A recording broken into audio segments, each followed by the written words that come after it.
पे जिस दिन घर में सुन्नत जिस दिन सुन्नत पे अमल, शरीयत पे अमल, तो फिर याद रखना ये सारे गीदर भागेंगे, आंख नहीं दिखा पाएंगे। फिर बादशाहत तुम्हारे लिए, खिलाफत तुम्हारे लिए, इज्जत तुम्हारे लिए, सल्तनत तुम्हारे लिए। अरे जो मुस्तफा का गुलाम होगा वही इस दुनिया का इमाम। कहता हूँ कि हमेशा पॉजिटिव सोचा करें, नेगेटिव ना सोचे, और कभी भी हालात में नर्वस होने की कोशिश ना करे। नेगेटिव दिमाग में ना लाए कि मैं कैसा हूँ, मेरा मुस्तकबिल कैसा है, मेरा भविष्य कैसा है, कभी भी मत सोचे।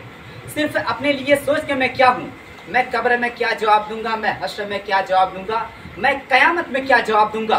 कल मर जाएगा, हिंदुस्तान रह जाएगा, लेकिन तू कब्र में क्या जवाब देगा। अभी चौक चौराहे पे जो तबसरा हो रहा है हिंदुस्तान पे, हिंदुस्तान के हालात पे, ये बताए कि अगर तू कल मर गया तो कब्र में तेरा सांस कौन देगा। मीज़ान में नेकी बदी तौली जाएगी, नेकी है एक और गुनाह है अनेक। 90% गुनाह है कबीरा, कुल सिरात 500 साल के बराबर का रास्ता है। ये बताए कि क्या हश्र होगा तेरा, बाल से ज़्यादा बारीक, तलवार से ज़्यादा तेज, कैसे चलेगा पुल सिरात पे। मरते वक्त शैतान माँ बाप की सूरत बना के आता है और वह कहता है कि वहाँ यहूदी आराम से जन्नत में है, वहाँ नसरानी आराम से जन्नत में है, तुम भी इस्लाम छोड़ के ईसाइयत कबूल कर लो। ये बताओ कि उस वक्त क्या हाल होगा तेरा। इसके बारे में हम कभी नहीं सोचते कि हमारा खात्मा कैसा होगा, मेरा हश्र में क्या होगा, मेरा कब्र में क्या होगा। नहीं, सिर्फ दुनिया के लिए। भाई साहब एनआरसी के बारे में क्या होगा, भाई साहब सुप्रीम कोर्ट का जज ने ऐसा फैसला दिया है, अब क्या होगा। भाई साहब हमारा क्या होगा। अल्लाह की कसम कुछ नहीं होगा, वही होगा जो मर्ज़ी खुदा होगा। अगर तुमने परफेक्ट मुसलमान बन के अल्लाह के सामने साबित कर दिया कि इबादत हमारा मकसद है, वरना 100 साल पहले जो पैदा हुए थे ढूंढने से भी आज गांव में नहीं मिलेगा। और ये भी सच है कि जो आज है 100 साल के बाद वो भी नहीं मिलेगा। 100 साल के अंदर ये जवानी, बचपना, बुढ़ापा सब खत्म हो जाएंगे। इसके बारे में सोच। ना कोई मकान का साया होगा, ना कोई पहाड़ का साया होगा, ना कोई दरख्त का साया होगा। सारे पहाड़ों की तरह उड़ेंगे। मकान जलजला की वजह से जमीन में धंस जाएंगे, समंदर में आग लगा दी जाएगी, समंदर के पानी को बहा दिया जाएगा। एक साया होगा अल्लाह के अर्श का, उस अर्श इलाही के साये, उस अर्श इलाही के साये में वो लोग रहेंगे जो अल्लाह का जिक्र करते करते आंखों से आंसू का कतरा बहाया, जो एक हाथ से अल्लाह की राह में खर्च करे तो दूसरे हाथ को पता ना चले। यानी वो क़यामत के बारे में फिक्र कर, रोजाना 24 घंटे में 10 मिनट क़यामत का चर्चा कर, जन्नत का चर्चा कर, जहन्नम का चर्चा कर, जन्नत जाने वाले की चर्चा कर, जन्नत में कौन जाएगा, जन्नत जाने वाले की पहचान क्या होगी। दुनिया की जिंदगी कल पैदा हुए और आज मर गए, इसकी कोई हैसियत ही क्या है। जिसको हमने गोद में लेके खेला था आज उनकी दाढ़ी के बाल पक गए, आज बेटे का जनाजा बाप उठा रहा है। तो इस जिंदगी के लिए इतना फिक्र। अब आदमी सोचता है कि बेटी की शादी कैसे कराएंगे, बेटे को इंजीनियर कैसे बनाएंगे, इसी में हो गया शुगर, इसी में हो गया बीपी लो, इसी में हो गया हार्ट अटैक, इसी में सारी बीमारियां हो गई। बीमारी उलझने सब लेकर दुनिया से चले गए, बेटा अपनी जगह रहा। ये तो सच है कि अब पूरे समाज में ज्यादा है, जवान ही ज्यादा मर रहे हैं। ये मत बोलना कि 10 साल के बाद मैं तौबा करके नेक बन जाऊंगा। बुढ़ापा आएगा या नहीं आएगा ये कोई नहीं जानता। अब मैं एक पॉइंट इंडिकेट करता हूँ दौरे हाजिर के हिसाब से। आज लोगों की तमन्ना क्या होती है, मेरा बेटा पढ़ेगा लिखेगा इंसान बनेगा डॉक्टर, मेरा बेटा पढ़ेगा लिखेगा डॉक्टर बनेगा, कमाएगा खाएगा पिएगा आराम से रहेगा, कोई दुख का साया उनके पास नहीं जाएगा। जब जो चाहेगा सामान खरीद लेगा, चाहे 10 लाख रिश्वत देना परे लूँगा, मगर नौकरी होनी चाहिए। मेरा बेटा आराम से रहेगा, खाएगा पिएगा, मस्त रहेगा। यानी ये हमारी सोच बन गई है। दामाद ऐसा कमाने वाला मिले कि आराम से कमाए खाए, चाहे बेटी की उम्र हो जाए 30 साल, मगर दामाद चाहिए बरसरे रोजगार। सरकारी नौकरी वालों को तरजीह दी जाएगी, चाहे उसकी बेटी हो जाए 40 साल की बूढ़ी, मगर लड़का चाहिए इंजीनियर, लड़का चाहिए डॉक्टर, लड़का चाहिए प्रोफेसर। हुजूर ने कहा था कि लड़का मुत्तकी नेक परहेजगार मिले तो निकाह कर दे अपनी बेटी का।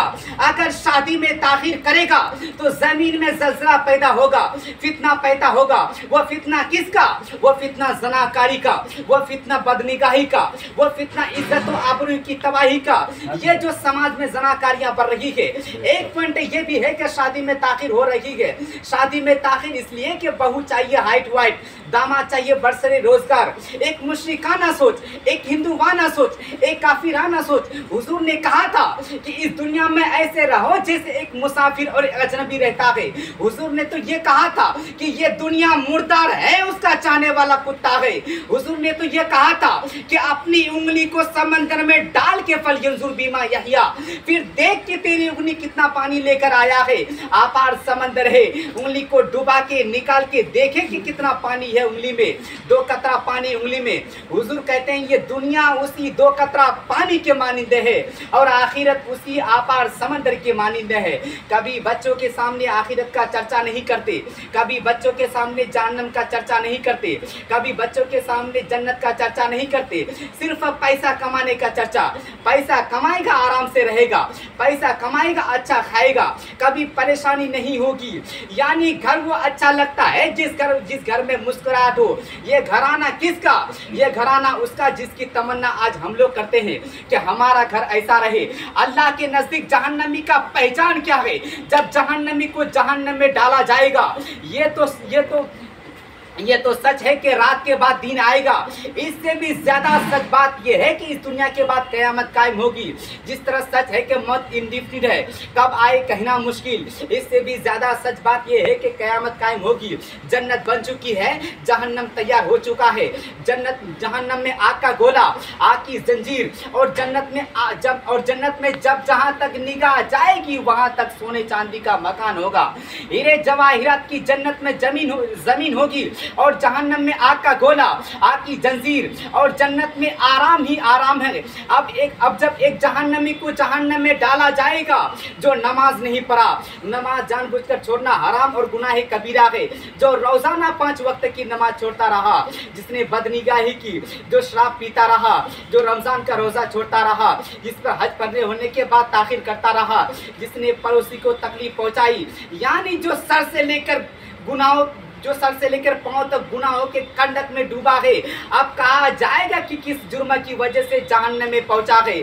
अल्लाह जवाब देता है कुरान शरीफ में। फरिश्ते कहते हैं इन्नहु काना फी अहलिही मसरूरा, ये अपने अहलो अयाल में मस्त रहता था, ये अपने बाल बच्चों में मसरूर रहता था। जिसकी तमन्ना आज हम लोग करते हैं कि खुश रहना, मज़े की ज़िंदगी गुजारना। बेटा पढ़ेगा लिखेगा इंसान बनेगा, बेटा पढ़ेगा लिखेगा हाफिज़ कारी बनेगा, ये कोई नहीं कहता। सिर्फ पैसा पैसा पैसा।